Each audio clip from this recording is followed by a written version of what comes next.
I fucking hate everything about this fucking administration. Every fucking thing. There's not a single fucking good thing about them. Now, they're going to allow hunting on state and national parks. And they're going to kill the bison so the fucking ranchers can graze, so the fucking ranchers can, again, be on the corporate teat to graze their fucking cattle so you guys can fucking eat them. Fuck you and fuck this administration. I live in a failed Republican state. I'm from Missouri. We've had a Republican supermajority for almost a decade. Under this Republican supermajority, our schools have been defunded, our roads and bridges are crumbling, we don't have access to hospitals in rural areas. There's been 14 that have closed in the last 10 years or so. They give public tax money to charter and private schools. They won't expand Medicaid. We're near last in teacher pay. We're almost dead last in school funding. In Missouri, the wealthy keep getting wealthier. The rest of us, it was the same as usual. Politics and money over people. Republicans failed us. Why do rural Americans keep voting straight red tickets and actively undermining their futures? I have an example. This is Josh Hawley. He's my rich senator, and like me, he grew up in rural Missouri. But unlike me, he did not go to his underfunded public school. He went an hour's drive away to a private school in Kansas City. His father was a bank president and saw the importance of education. It would never let his son be educated at a terrible school. That town that Josh grew up in is like 70% red, and that district is as bad as it gets in the state. It ranked 521 out of 535. But people in this community keep voting for people that write laws that make their town and schools worse. Why? I don't get it. I'm not into politics, but I know what's right and what's wrong. And what's wrong right now? The way Trump is treating us and treating us poor people. I mean, it's bad because he's never been poor. He's always had that gold spoon in his mouth ever since the day he was born. What would you tell him? Go take a hike and let somebody else have a job. Cruelty is the point here. Stay for this video, and I'm going to come back to you about Arizona and all the other states who have been cut off from SNAP benefits. 39% are children. Food banks were never intended to be your sole stop along the way when you're food insecure. Food banks were intended to be supplementary to other programs, other helps that you might get. So to see people relying on food banks as their primary place for groceries just means that people are getting less food, and that's very distressing because I don't know if you've ever been hungry, but I was last night, and I wasn't much good until I had some. In addition to children going hungry, older people, disabled people, veterans and military, all who receive SNAP benefits monthly, we are losing billions of dollars in economic stimulus. For every dollar that is reinvested to feed people, taxpayers, children, every dollar we get $1.59 to $1.79 back in economic activity. Not only is Donald Trump starving people, he is hurting the economy, including farmers, grocery stores, local and state taxes. We are losing billions of dollars and starving people. Also, we can have tax cuts for rich people. Rural America knew that in almost every family, there is one person who relies on social programs, and yet election after election, they keep electing Republican politicians who promise to cut those programs, voting against their own interests. So let's have a look. Please like and hype the video, and let me know your thoughts in the comments, right? Let's get into it. Why, oh why do poor white people vote against themselves time and time again? They vote for Trump and the other MAGA politicians only to have every promise broken, prices go up, social supports evaporate. Here's why. First, remember what I talked about recently, the psychological wage of whiteness. That term was coined by W.E. Du Bois to describe poor white folks being paid with social status rather than decent living conditions. They're convinced by the elites that they're better than black folks, better than immigrants, Latinos, LGBTQ folks. They're convinced that being white puts them in the same league as the elites. Of course, the elites know otherwise, but the poor whites buy it because they're grasping at straws. Second, they are convinced that the people they're supposedly better than are the big threat in their lives. Not the rich, not the corporations or the politicians, but immigrants, black folks, welfare queens, LGBTQ, criminals, you know, the usual scapegoats. Third, the elites promise protection to poor white folks. A politician comes along and says, I'll keep those people in their place, or I'll kick them out, or I'll lock them up. Or, more politely, I'll defend your values. They don't say, I'll make your life better. Well, they say it, they just don't mean it. They'll say, I'll make sure they don't get ahead of you. Fourth, they vote for the punishment, not the policy.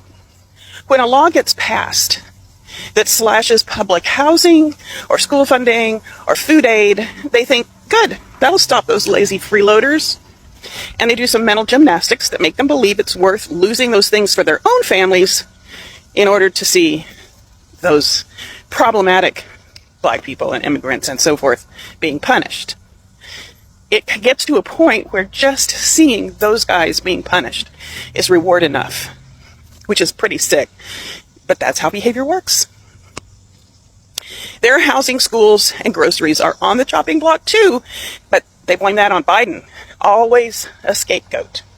They get hit by the same policies they were told would punish the others, and they blame the wrong people. The system fails them, but they've been trained to blame the scapegoats, not the cause, which is the rich people, the people they voted for. So they think the problem is still those people, not the fact that they were personally manipulated by the people they voted for. They're basically saying, I'll take the hit as long as you don't help them, or worse, as long as you hurt them. That is the psychological wage Du Bois was talking about, the trade-off between material security for racial status. And that's a crying shame, folks. All these rural towns in America are protesting right now. They're very pissed off because their Medicare is being cut off. They can't get health insurance. The Trump administration has cut millions of dollars from their shit. And I'm trying to feel sorry for y'all. But this is what the fuck you voted for, though. And you can get mad at my video. I don't really give a fuck. Because you being mad at me don't even make any sense. You did this shit to yourself. Some of you minorities, you wanted to be so white adjacent you thought you was in. Nope! You Latinos, you thought you was in. Nope! I can't believe he tricked us. And white folks, especially poor whites, of course, the whites are the majority. And there's way more poor white people than there are black people or anybody else. All you poor whites are suffering like a mother because you thought you was in. As long as I'm not a black person, I know I'm good. Like Paul Mooney said, you have the complexion for the gut protection. No, you don't have any protection because you thought you was in. You thought black folks weren't going to get Latin people were going to get and you guys were just going to be in. In fact, I'm a Trump supporter now because I'm laughing at the fact that he turned his back on your ass. He said he was going to do that. Now you in the camera like, I didn't know. My friends, they're all going to die, man. I didn't know they're going to cut Medicare. I just didn't know. I can't believe it. He tricked us. He tricked me. I vote for him. He tricked us. What? Wait, what? They're taking this too, my oxygen? Oh, here. And on today's episode of FAFO, rural school districts across the nation, mostly in red states, have announced that due to the budget cuts from the Department of Education, they will not have enough federal grant money to maintain their budgets, meaning that they are down to three options. They need to fire teachers, or they'll have to increase class size, or they'll have to shut down schools. And some of the superintendents have stated that even if they close 50% of their schools and fire 50% of their teachers without the federal grants, they will not have enough money, even in that reduced capacity, to continue to fund payroll and the regular bills associated with having a school. This is also amongst complaints from the districts stating that all of our rural areas, mostly red states, refuse to increase taxes to fund education. This tax increase would be about $15 to $20 a year coming out of people's paycheck. And that is apparently too much. So less than $2 a month to ensure that your child can go to school and get an education is apparently just too much. So this is the stage where we have to accept that MAGA and this Project 2025 were not joking about destroying public education. And I just want to stress to y'all that if you don't know, a large playbook in a lot of dictatorships is the removal of the educated, getting rid of the ability to get educated, and silencing or shipping out or threatening and forcing the educated to leave. Because when the educated are gone, the uneducated won't fight back. So just keep this in mind, not to say this is related, but y'all have a great day. It's time to speak up. Well, it appears the joke's on me. It appears I have been the biggest fool alive.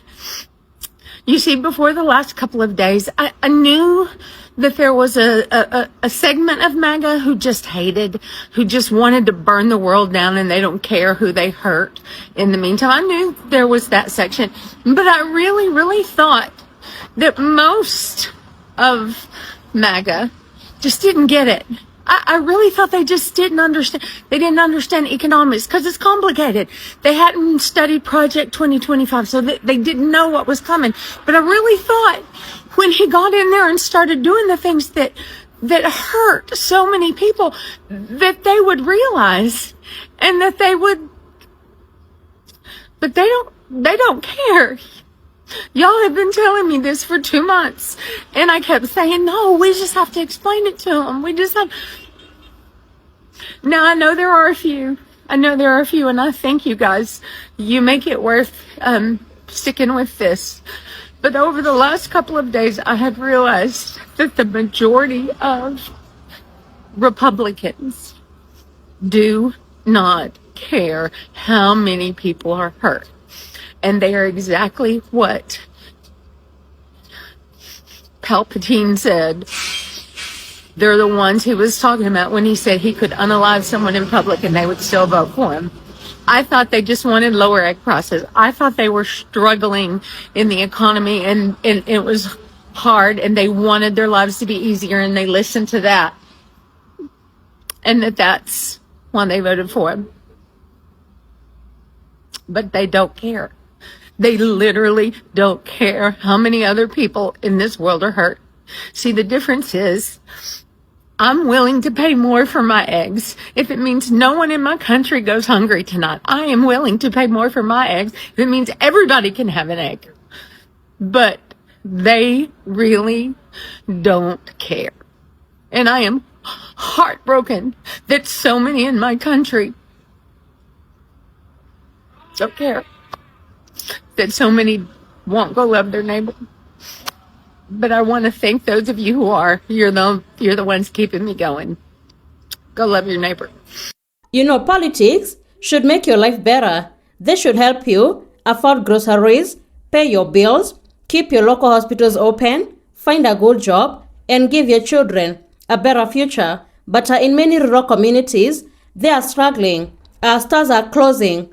Hospitals are shutting down. Jobs are disappearing, Families cannot afford to pay their bills. Young people are leaving the towns because they can't find opportunities. So these are real problems and they deserve real solutions. But if a community keeps getting poorer decade after decade, it is fair to ask if the leaders they elect are actually improving their problems. But the problem comes in because people don't vote for policies that actually improve their life. They vote based on fear, identity, and political messaging. And during the campaign, politicians always focus on immigration, crime, cultural issues, or telling them who to blame while ignoring the real problems that are affecting them, like healthcare, education, wages, and even groceries. So it is important to look beyond speeches and campaign rallies, because your electricity bill and your grocery prices doesn't care who you voted for. Another thing is that social programs, they help millions of Americans who rely on them every single day, regardless of race, religion, or even political background. But during the campaign, politicians always create an impression that those social programs, they benefit a certain group of people, immigrants, black and brown people, and they are being told that they are misusing those programs. And that's how they end up voting against their own interest and hurting their seniors, veterans, children, people with disabilities, and even low-income earners. So people need to understand that politics is not about endless culture wars. It's about improving people's lives. So before casting a vote, ask who has a realistic plan about improving your future. So thank you so much for tuning in. Be sure to like, subscribe, and share. Have a good one. I'll see you in the next video.